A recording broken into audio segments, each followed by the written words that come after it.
میں قطع نظر اس بات دے ہاں کہندی کیا سوچ ہے کیڑا نظریہ ہے، لیکن اس وقت دی ایک مرض جیڑی عام ہے وہ ہے کہ ایسا شخصیت پرست ہو گئے، سوڑے پسندیدہ بندے جو آنکھ ہے نا وہ دین ہے، اور ایدہ پھر نقصان کے ہوندہ ہے بھاویں واتو جیڑی بے دینی کرے اسی او دا دفاع کر دیں چونکہ ساڑا فیوریٹ ہے، ساڑا پسندیدہ ہے، پرایا جتنی چنگی گل چکرے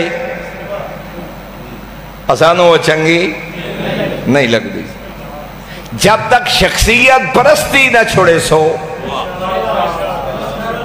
کوئی توجہ فرمائیے جناب نے۔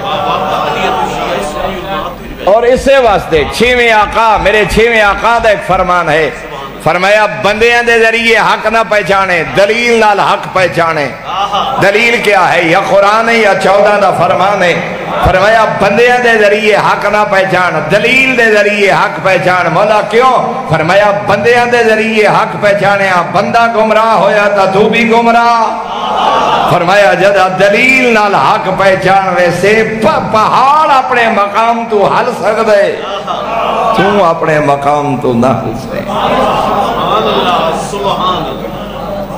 اس وقت چونکہ سیاست ہے، قیادت ہے، مجالس ہیں، مقررین ہیں، امام جمعہ و جماعت ہیں، مساجد ہیں، امام بارگاہ ہیں، ساڑا معیار حق نہیں رہا، ساڑا معیار شخصیات بن گیا۔ ہونو شخص بھاویں قرآن دی آیات دا قتل کرے، بھاویں سیرت پیغمبر دے خلاف بولے، بھاویں او دا ایک شیر 100 آیات قرآنی دی نفی کر رہے ہوئے، بھاویں او دا ایک خطبہ فضیلت اہل بیت دے خلاف جا رہا ہوئے، اسا او دی خوشامد کر دیں چونکہ ساڑا پسندیدہ نہیں، بندیاں دے ذریعے حق نہ پہچان، حق دے ذریعے۔ کوئی توجہ فرمائیے جناب نے۔